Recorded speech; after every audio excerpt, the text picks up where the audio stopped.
మనలో చాలా మందికి మొహమాటం అనేది ఉంటుందండి. ఏదున్నా లేకపోయినా ఈ మొహమాటం మాత్రం ఖచ్చితంగా ఉంటుంది. ఈ మొహమాటాన్ని మనం ఎక్కడ చూపించాలి, ఎక్కడ చూపించకూడదు అన్న విషయాల్ని మనకి చాలా మందికి తెలీదనమాట.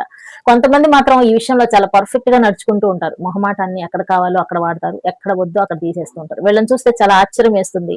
వీళ్ళు లైఫ్‌లో ప్రతీది కూడా సాధిస్తూ ఉంటారు. అన్నిట్లో ముందడుగు వేస్తూ ఉంటారు. దానికేంటి తెలుసా కారణం? వీళ్ళు మొహమాటాన్ని ఎక్కడ వాడాలో అక్కడ వాడుతున్నారు. ఎక్కడ అవసరం లేదో అక్కడ తీసి పక్కన పెడుతున్నారు. ఇదేనమాట. వెరీ సింపుల్ అండి. చాలా చాలా సింపుల్. ఇప్పుడు మనలో చాలా మందిని ఈ మొహమాటం అనే దానికి బలైపోవటం వల్ల లైఫ్ లో చాలా విషయాల్ని కోల్పోవలసి వస్తుంది. ఇష్టం లేని పనులను చేయాల్సి వస్తుంది. ఇష్టం లేని వాళ్ళతో మాట్లాడాల్సి వస్తుంది. ఇష్టం లేని రిలేషన్ ని మెయింటైన్ చేయాల్సి వస్తుంది. తద్వారా మానసిక ప్రశాంతతని కోల్పోతాం.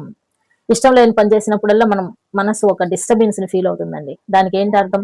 మనకి ఇష్టం లేని పని చేయటమే కదా. ఏదైనా సరే మనకి కష్టంగా అనిపిస్తూ ఉంటుంది. ఇష్టమైన పనిని మనం ఎంత కష్టమైన పని అయినా సరే చాలా ఈజీగా చేసి అవతల పడేస్తూ ఉంటాం. కానీ మనసుకు నచ్చని పని అది ఎంత ఈజీదైనా సరే మనం చేయడానికి కష్టపడుతూ ఉంటాం. దేనివల్ల? ఇష్టం లేకపోవడం వల్ల. కాబట్టి మనకి ఇష్టం లేని పనిని ఏదైనా సరే నో అని చెప్పడానికి ధైర్యం ఉండాలి.